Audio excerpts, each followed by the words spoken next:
you know we have 10 times as many microbes that live in and on us as our own human cells?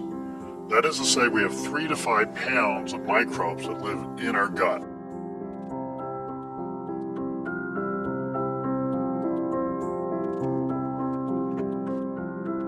You might think this is scary, but it's actually very, very important.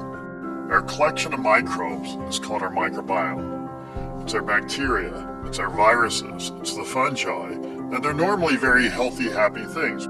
When you eat yogurt, you're actually eating microbes. And these actually make a very healthy flora, if you will, that inhabits our gut. It's also on our skin and everywhere in our body. And this is very crucial for our health because the gut microbiome, for example, it basically digests our food. It makes essential vitamins we ourselves can't make. It basically controls our nutrition. So the net result is that your microbiome is just super important for your health. Direct links have been made between the microbiome and diabetes, also obesity, and things like inflammatory bowel disease. It's also been suggested to have an effect on other things like depression, autism, anything you can imagine, and that's because your microbiome is making incredible metabolites, some of which may ultimately control your behavior, although we don't really understand this very well. So there's a lot of investigation to do to be able to understand these links between your microbiome, your food, and your behavior.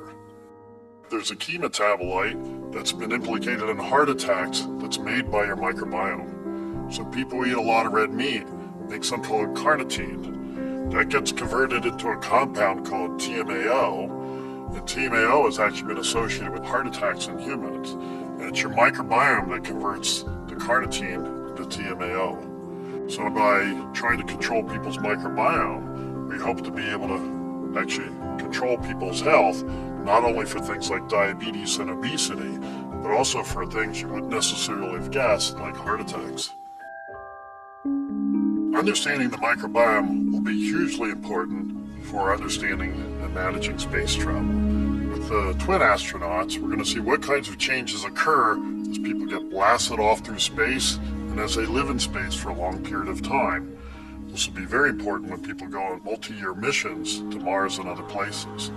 But by understanding how these changes occur, we should be able to control people's diet, or maybe even take probiotics that would actually affect their microbiome and help manage people's health better as they go on these long and stressful journeys.